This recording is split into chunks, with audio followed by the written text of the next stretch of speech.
Minhaj Alia Soleimani ಗ್ಯಾಂಗ್ನಿಂದಲೇ ಕೃತ್ಯದ ಶಂಕೆ ಇದೆ. ವಿಧ್ವಂಸಕ ಕೃತ್ಯವೆಸಗಲು ಪ್ಲಾನ್ ಮಾಡಿದ್ದ ಈ ಸುಲೇಮಾನ್ ಈ ಡಿಸೆಂಬರ್ ಅಂದ್ರೆ ಈ ಹಿನ್ನೆಲೆ ಡಿಸೆಂಬರ್ನಲ್ಲಿ ದಾಳಿ ಮಾಡಿತ್ತು. ಅಂದ್ರೆ 2023ಕ್ಕೆ ಡಿಸೆಂಬರ್ನಲ್ಲಿ ರೇಡ್ ಆಗಿತ್ತು ಎನ್ಐಎದು.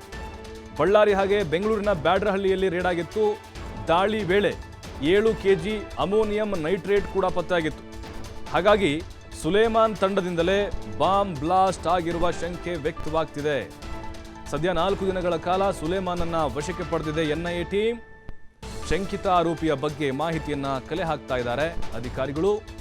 ನೋಡಿ, ಈ ಸುಲೇಮಾನ್ ಏನಿದ್ದಾನೆ ಇವನು ಕೂಡ ಕೆಲ ಉಗ್ರ ಸಂಘಟನೆಗಳೊಂದಿಗೆ ಕೈ ಜೋಡಿಸಿದ್ದಾನೆ ಅನ್ನುವಂಥ ಆರೋಪದ ಮೇರೆಗೆ ಇವನ್ ಮನೆ ಮೇಲೆ ರೇಡ್ ಆಗಿತ್ತು ಬಳ್ಳಾರಿಯಲ್ಲಿ. ಅವತ್ತು ಲ್ಯಾಪ್ಟಾಪು ಕೆಲವೊಂದಿಷ್ಟು ವಸ್ತುಗಳನ್ನು ವಶಕ್ಕೆ ಪಡೆದುಕೊಂಡಿದ್ರು. ಆಮೇಲೆ ಬ್ಯಾಡಹಳ್ಳಿಯಲ್ಲೂ ಕೂಡ ರೇಡ್ ಆಗಿತ್ತು. ಆ ಸಂದರ್ಭದಲ್ಲಿ ಹಲವು ವಸ್ತುಗಳನ್ನು ವಶಕ್ಕೆ ಪಡೆದುಕೊಂಡಿದ್ರು, ಬಾಂಬ್ ತಯಾರಿಕೆಗೆ ಬಳಸುವಂಥ ವಸ್ತುಗಳನ್ನು.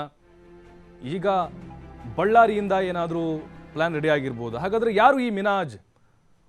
ಐಸಿಸ್ ಬಳ್ಳಾರಿ ಮಾಡ್ಯೂಲ್ ಮುಖ್ಯಸ್ಥ ಮಿನಾಜ್ ಅಲಿಯಾಸ್ ಸುಲೇಮಾನ್. ನೋಡಿ, ಐಸಿಸ್ ಬಳ್ಳಾರಿ ಮಾಡ್ಯೂಲ್ ಮುಖ್ಯಸ್ಥ ಅಂತೀವಿ.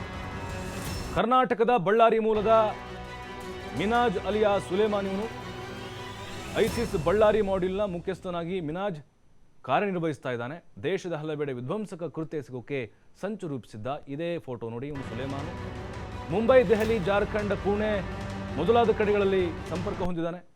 ಅಲ್ಲಿನ ಯುವಕರನ್ನು ಕೂಡ ಬಳ್ಳಾರಿ ಮಾಡ್ಯೂಲ್ಗೆ ಇವನು ಸೇರಿಸಿದ್ದ. ಅಂದರೆ ಬ್ರೈನ್ ವಾಶ್ ಮಾಡೋದು, ಮೈಂಡ್ ವಾಶ್ ಮಾಡಿ ಯುವಕರನ್ನ ಪ್ರಚೋದನೆ ಮಾಡಿ ಸೆಳ್ಕೊಳ್ಳೋದು. ಮಿನಾಜ್ ಮೊದಲು PFI ಸಂಘಟನೆಯಲ್ಲಿದ್ದ, ಗುರುತಿಸ್ಕೊಂಡಿದ್ದ. PFI ಬ್ಯಾನ್ ಆದ ಬಳಿಕ ಮತ್ತೊಂದು ಸಂಘಟನೆ ಮೂಲಕ ಈತ ಕೆಲಸ ಮಾಡ್ತಿದ್ದ. ಈ ಹಿಂದೆ PFIನ ಜಿಲ್ಲಾ ಪ್ರಧಾನ ಕಾರ್ಯದರ್ಶಿಯಾಗಿ ಈತ ಕೆಲಸ ಮಾಡಿದ.